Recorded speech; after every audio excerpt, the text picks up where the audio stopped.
Hello there, and welcome to Brain Boost. This is George Engler with Johanna Martinez. And tonight's topic is managing emotions and how it can boost your brain. So Johanna, I hope you had a great week. How are you? Oh, hey, George. Thanks so much for asking. Yeah, I'm really happy just to be here with you and everyone who's joining us. Let us know in the comments where you're joining from. Leave us a little hi. We appreciate those.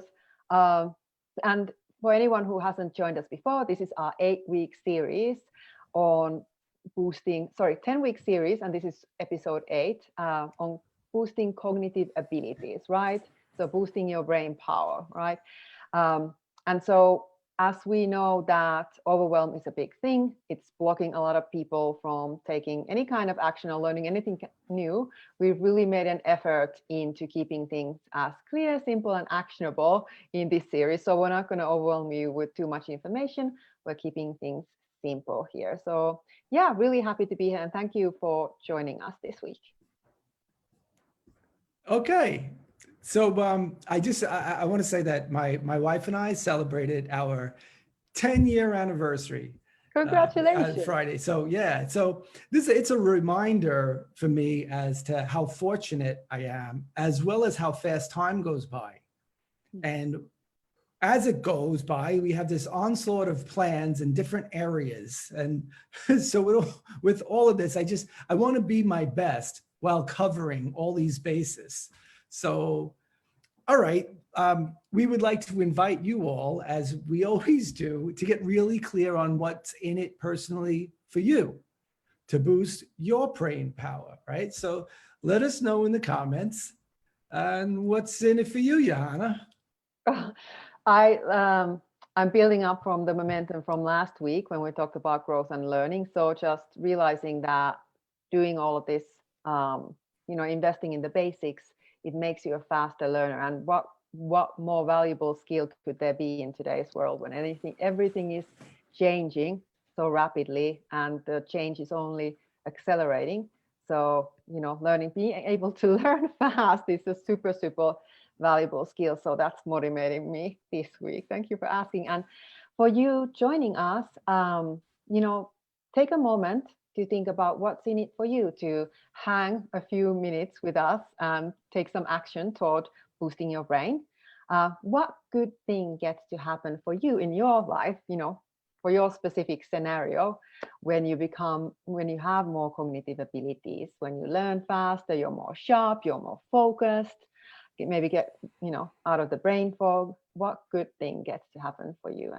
And if you feel so inclined, then just drop us a comment and share. We always love to hear what people are being motivated by. So yeah, leave us a little note. Yeah, thank you. So, all right, for many of us, this go-to method of dealing with emotions has been to not deal with emotions. We've been conditioned with terms like suck it up, get a grip, and get over it. And having emotions is often viewed as unintelligent or like this weaker side of us, And so just for starters, suppressing emotions is not good for mental or physical health. Not good, no. Yeah, it's kind of like driving your car and stepping on the gas and the brake pedal at the same time. These things are in there trying to do that, and we're changing it. We're saying no. It's like the gas is going and it leads to physical problems like heart disease, intestinal problems, headaches, insomnia, and autoimmune disorders. And so now I'm not suggesting here that you break out into tears because your boss or your coworker hurt your feelings, right? This is about managing emotions. And so acknowledging them just happens to be part of it. Right? We got to acknowledge it first, right? Acknowledging emotions, whether they're good or bad, centers us in the reality because these emotions are real. And so, okay, this might sound like bad news. We may be able to suppress our emotions but no matter how strong we might think we are, we cannot stop them from being triggered in the first place. We can, however, develop a skill to better deal with them. And the very basic fundamental platform to begin this is just grasping the understanding that we don't have control over them being triggered in the first place. So if we could just grasp this fact, this can be already of tremendous value. So a great practice is, as emotions are triggered, without acting out, simply recognize them and allow yourself to fully feel or experience that emotion. And I know that might sound like a lot, like it doesn't always work out that well. Oh, I got myself upset and I mother effed somebody, and or maybe I was just and maybe you did cry, in front of your coworker. Like, all right, it's okay. All is not lost here. So we can still learn to manage these. If we can't do it in that moment, as an action step this week, I'd love for people to take out the time each day to get in touch with any feelings, good or bad, that you may have had that maybe you didn't deal with, and just allow yourself to feel it, fully experience that feeling. You can physically take a moment and sit in a chair and put yourself back into the scenario which led to that terrible emotion or terrific emotion, whatever, and allow yourself to the moment to embrace it, because it's still there. That emotion is still inside it's inside your psyche, it's inside your body, and it wants to come out. And before long, you'll be amazed at the improvement in your decision-making skills. So just give us a clue, a simple yes, like I'd like to know, like, does this make sense to you? Just a simple yes or no, like that it doesn't make sense. I'd love to hear from you either way. Johanna? Oh, I love that. I love that. Yeah, and please do drop us a comment on that, yes or no. Yes, clear, or no, not clear, right? First of all, I love the acknowledgement that, yeah, like we're humans, we're gonna have feelings. Feelings are good, they're normal, natural, and if somebody tells you like just to get over it or stop having emotions, that's basically, it's impossible, right? So just the acceptance of like that, yeah, we're gonna keep having feelings and we are gonna have emotional reactions to triggers, right? I do want to share one helpful thing for anyone who may be experiencing very strong unwanted emotions. So with practice, yes, you can desensitize yourself to these triggers, right? So if a trigger is something that in your life you can't avoid, for example, you have a energy vampire at your workplace or something like this, or kids, I guess. You're going to have triggers and you can desensitize yourself, right? So that's one thing. But like you just said, the simple acknowledgement of said emotions can be super transformative, super powerful, right? So I love your invitation to just take the time every day to process those feelings that you may not have had time to process, and really allow yourself to experience that. And for anyone who who's finding themselves in just the feeling of discomfort, one thing that I find very helpful and that I encourage people to try is to name the emotion that you're having, and that can automatically kind of like take the power away of an powerful unwanted experience. A simple example, I was just like having a situation. It was lunchtime last week, and I got super pissed off. So basically what happened is that I had prepared a baked potato that I was going to eat, and I prepared everything else. And then I saw that the baked potato was no longer there. So I've misplaced it, or it's gone missing, or I had already eaten it, which is most likely. And I got so pissed off. But then when I forced myself to say what's happening. So to word out that emotion of like, hey, I'm getting royally pissed off because I cannot find the baked potato in the fridge.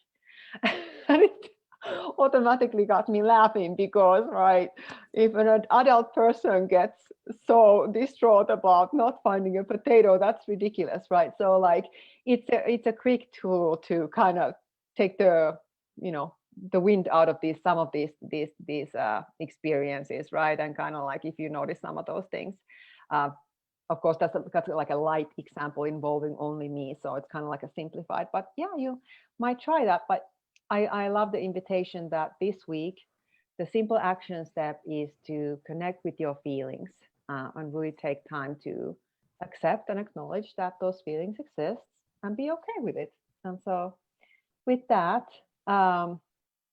anything else you want to add to that, George? Yeah, I really want to say thank you for that. The way you pointed out about just to name the emotion, you know, because that reminds me of another tool that I use.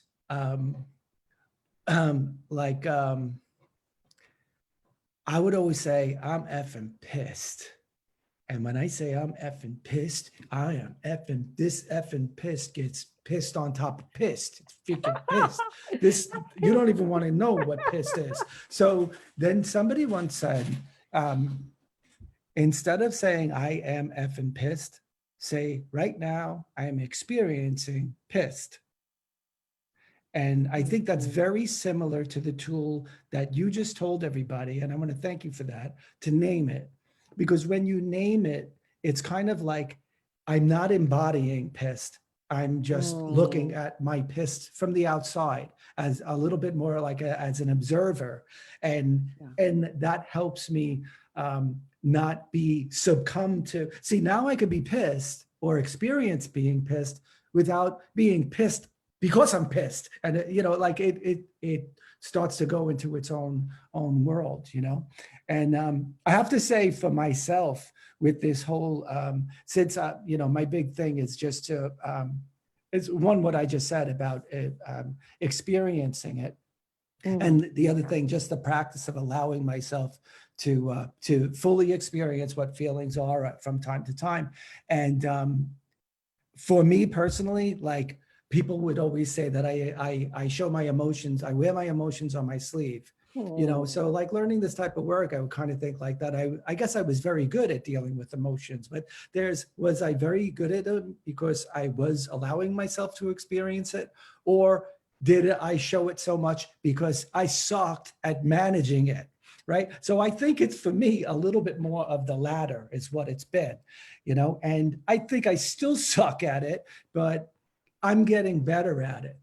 And so anyone who thinks that this work like this doesn't do anything, if you haven't really seen much improvement here, that tiny little shift, as little as it may have done, tie that in together with the little bit that was done with the food and the exercise and the avoidance of negative thinking and working on stress management and social connections.